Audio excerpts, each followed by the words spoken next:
بسم اللہ الرحمن الرحیم۔ ہم نے ارطغرل غازی سیریز میں مختلف منگولوں کو ارطغرل غازی کے ساتھ لڑتے ہوئے دیکھا تھا۔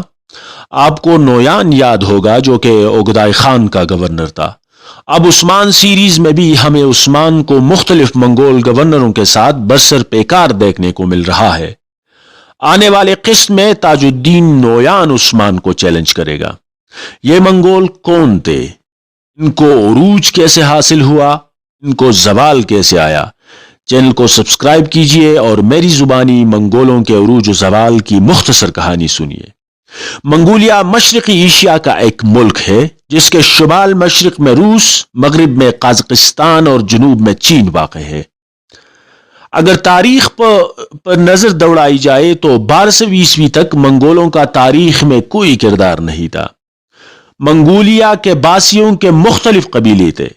یہ قبیلے ایک دوسرے کے ساتھ مال و متاع کے لیے لڑتے تھے۔ منچوریا اور شمالی چین میں جن کے نام سے جاجنیس قبیلے کی ایک سلطنت تھی، یہ منگول قبیلے اس سلطنت کے شمالی سرحدوں پر حملے کرتے تھے۔ 1162 میں ایک منگول قبیلے کے ایک چھوٹے سردار کے ہاں بیٹا ہوا۔ اس بیٹے کا نام اس سردار نے تیموجن رکھا۔ یہ بچہ جب جوان ہوا تو اس نے منگول قبیلوں کو متحد کرنے کی کوشش شروع کی۔ 1206 میں اس نوجوان نے تمام قبیلوں کی حمایت حاصل کی۔ تمام قبیلے منگولیا کے نیلی جھیل کے کنارے جمع ہوئے اور سب نے تیموجن کو چنگیز خان کا خطاب دیا اور اس کو اپنا مشترکہ لیڈر قرار دیا۔ اس کے بعد چنگیز خان نے بیرونی فتوحات کا آغاز کیا۔ 1209 میں شمال مغربی چین میں شیشایا کی ریاست کے خلاف لڑائیاں لڑی۔ 1218 میں مشرقی ترکستان میں ایک حریف منگول قبیلے کی ریاست کو فتح کر کے ضم کر لیا۔ 1219 میں چنگیز خان نے خوارزم بادشاہت کے خلاف لشکر کشی کی۔ یہ بادشاہت ترکستان، تاجکستان، ازبکستان کے علاوہ افغانستان اور ایران کے بعض حصوں پر مشتمل تھی۔ چنگیز خان نے ہرات، نیشاپور، غزنی، بلخ وغیرہ شہروں کو روندا۔ علاء الدین خوارزم شاہ یہاں سے فرار ہوا، بحیرہ کیسپین چلا گیا اور وہاں ایک جزیرے میں پناہ لی اور یہاں ہی فوت ہوا۔ اب اس کے بعد علاء الدین کے بیٹے جلال الدین کے ساتھ لڑائیوں میں چنگیز خان 1221 میں اٹک تک آیا۔ 1223 میں چنگیز خان کے جرنیلوں نے مشرقی یورپ پر یلغار کی، دریائے کالکا کے ساحلوں پر روسیوں کے ایک بڑے لشکر کو شکست دی۔ 1224 میں چنگیز خان نے جن بادشاہت کو شکست دی۔ 1227 میں چنگیز خان کی موت کے وقت منگول سلطنت مغرب میں بحیرہ کیسپین سے لے کر مشرق میں بحیرہ چین تک اور شمال میں سائبیریا سے لے کر جنوب میں تبت تک پھیلی ہوئی تھی۔ چنگیز خان کے بعد اس کے بیٹوں اور نواسوں نے تبت، فارس، عراق، بیشتر ایشیا کوچک اور پورا جنوبی روس منگول سلطنت میں شامل کیا۔ منگول لشکر ہندوستان تک بھی آئے، یہاں بھی انہوں نے یلغاریں کی، لیکن سلاطین دلی کی کامیاب دفاعی پالیسیوں کی وجہ سے ناکام رہے۔ 1227 میں موت سے پہلے چنگیز خان نے ایک وصیت کی، سلطنت کے 4 حصے کیے، 3 حصے بیٹوں کو اور ایک پوتے کو جو کہ جوچی کا بیٹا تھا اس کے نگرانی میں دی۔ چھوٹے بیٹے تولائی کو مشرقی حصہ دیا، اوگدائی کو منگولیا کے مغربی علاقے دیے، چغتائی کو ہوتجیتی کا علاقہ دیا، جنوب مغربی سائبیریا اور مغربی ترکستان کا نگران جوچی کے بیٹے باتو کو بنایا۔ ان چاروں میں زیادہ اہمیت تیسرے بیٹے اوگدائی کو ملی۔ چنگیز خان کے بعد منگول دارالحکومت قراقرم میں ایک جرگہ منعقد ہوا جس میں اوگدائی خان کو خاقان کا خطاب دیا گیا۔